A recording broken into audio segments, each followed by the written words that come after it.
Hello bachcho, let's read the question. The question says the increasing order of the reactivity of the following compounds towards electrophilic aromatic substitution reaction is. तो यही पूछ रहा है कि electrophilic aromatic substitution के लिए सबसे ज्यादा रिएक्टिव कौन सा कंपाउंड है इन तीन में से। तो बच्चों इस क्वेश्चन का हमारा की कॉन्सेप्ट रहेगा इलेक्ट्रोफिलिक एरोमेटिक सब्स्टिट्यूशन। देखिए बच्चों, जैसे कि नाम खुद ही बता रहा है इलेक्ट्रोफिलिक एरोमेटिक सब्स्टिट्यूशन। इलेक्ट्रोफिलिक से हमको ये चीज पता लगती है इलेक्ट्रॉन लविंग। ठीक है, इसका मतलब इस प्रोसेस में क्या होता है, हमारा एक इलेक्ट्रोफाइल आके एक एरोमेटिक सिस्टम में जुड़ जाता है और उसके हाइड्रोजन को रिप्लेस करता है। अब एक सिंपल सी बात है, देखो अगर कोई स्पीशीज इलेक्ट्रॉन लविंग है तो वो एक ऐसी जगह ढूंढेगी ना जहां पर हमारी इलेक्ट्रॉन्स की डेंसिटी काफी ज्यादा हो। ठीक है, तो हमको एक ऐसा सिस्टम चाहिए, एक ऐसा एरोमेटिक सिस्टम चाहिए जिसमें हमारी इलेक्ट्रॉन की डेंसिटी ज्यादा हो। इसका मतलब जो उस रिंग से जो ग्रुप जुड़े हुए हैं वो इलेक्ट्रॉन डोनेटिंग होने चाहिए, मतलब वो रिंग को डोनेट कर रहे हो, ना कि उससे खींच रहे हो। अगर उससे खींचेंगे तो वो उसको लेस डेंस बना देंगे, तो जो इलेक्ट्रोफाइल है वो आना नहीं चाहेगा। तो हम क्या बोलेंगे, जो चार्ज डेंसिटी है,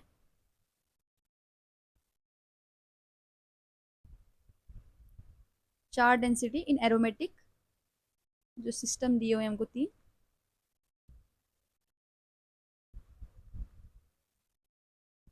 शुड बी मैक्सिमम। अब जब सबसे ज्यादा मैक्सिमम जिसमें मिलेगी वो सबसे ज्यादा electrophilic aromatic substitution reaction show करेगा, शुड बी मैक्सिमम।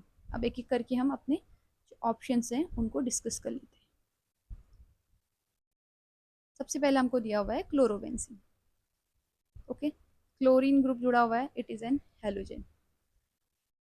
हेलोजेंस क्या क्या डिपिक्ट करते हैं, -I एंड +M।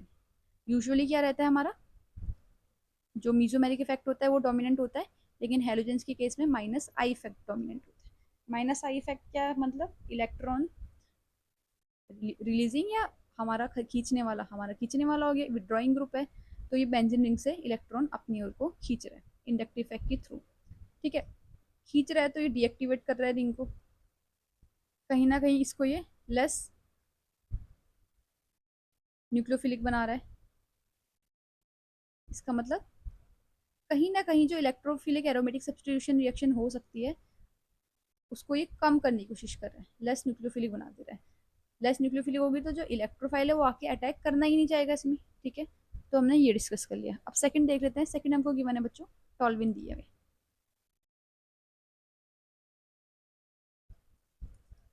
टॉल्विन में जुड़ा होता है CH3 ग्रुप। ये एक हमारा इलेक्ट्रॉन डोनेटिंग ग्रुप होता है, इलेक्ट्रॉन डोनेटिंग ग्रुप। रिंग को और कर देगा ये एक्टिवेट, एक्टिवेट्स द रिंग बोल सकते हैं। और ये दिखाता है अपना hyper conjugation effect +H effect से, हाइपर कंजुगेशन। अगर हम इसके रेजोनेटिंग स्ट्रक्चर ड्रॉ करना चाहें तो जैसे ये है हमारी रिंग CH। ठीक है, अब क्या होता है, कार्बन और हाइड्रोजन का बॉन्ड इधर शिफ्ट होगा।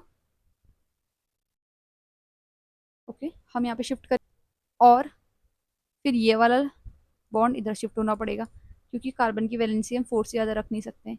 तो यहाँ पर आ गया हमारा double bond carbon hydrogen hydrogen, और ये हाइड्रोजन चले गया पॉजिटिव में, तो इधर पे आ गया माइनस चार्ज। अब क्या होगा, ये माइनस चार्ज ऐसे जाएगा, तो नेक्स्ट स्ट्रक्चर हमारा बनेगा, यहाँ पर माइनस आ गया, यहाँ पर डबल बॉन्ड, बाकी ये सेम है। ठीक है, ये है यहाँ पर। ठीक है, अब नेक्स्ट हो जाएगा, ये ऐसे आ जाएगा, ये बॉन्ड फिर से शिफ्ट हो जाएगा, ये CH ओके, यहाँ पर आ गया माइनस, और यहाँ पर बॉन्ड बन गया, यहाँ पर डबल बॉन्ड बन गया। ठीक है, तो अब देखो हम क्या चीज देख रहे हैं बच्चों इसमें, देखो रिंग में माइनस चार्ज, रिंग में माइनस चार्ज, रिंग में माइनस चार्ज। हमने ये बोला कि हमको ऐसे ग्रुप चाहिए जो हमारी रिंग की डेंसिटी को इंक्रीज कर रहे हैं, तो ये डेंसिटी को इंक्रीज कर रहे हैं ऑर्थो और पैरा पोजीशन पे। इसका मतलब जो इलेक्ट्रोफाइल है वो आके यहाँ पर अटैक करना चाहेगा, ठीक है। तो ये हम बोलेंगे जो हमको दी हुई है इलेक्ट्रोफिलिक एरोमेटिक सब्स्टिट्यूशन रिएक्शन, ये इसको देगा और अच्छे खासे रंग से देगा। अब थर्ड देख लेते हैं। थर्ड हमको दिया हुआ है, दिस इज एसिटोफिनॉन।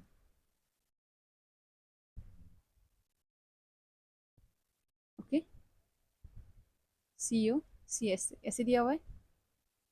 ये बच्चों -M शो इफेक्ट करता है, -M। ओके, -M इफेक्ट करता है तो डीएक्टिवेटिंग ग्रुप है,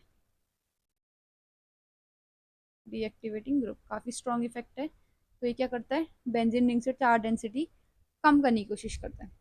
अब हम इसके रेजोनेटिंग स्ट्रक्चर बना के समझ लेते हैं कैसे ये चार्ज डेंसिटी कम कर रहा है हमारी रिंग में। क्या होगा देखो, सबसे पहले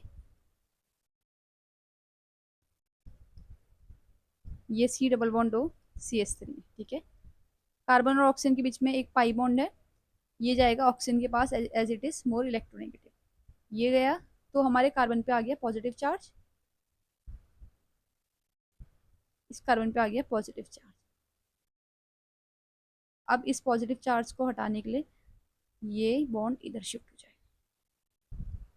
ये बॉन्ड शिफ्ट करेंगे तो हमारा बन जाएगा, अब यहाँ पर पॉजिटिव आ गया, यहाँ पे डबल बॉन्ड बन जाएगा O-CH3, ठीक है। यहाँ पॉजिटिव आ गया, अब फिर से ये बॉन्ड इधर शिफ्ट हो जाएगा तो हमारा हो जाएगा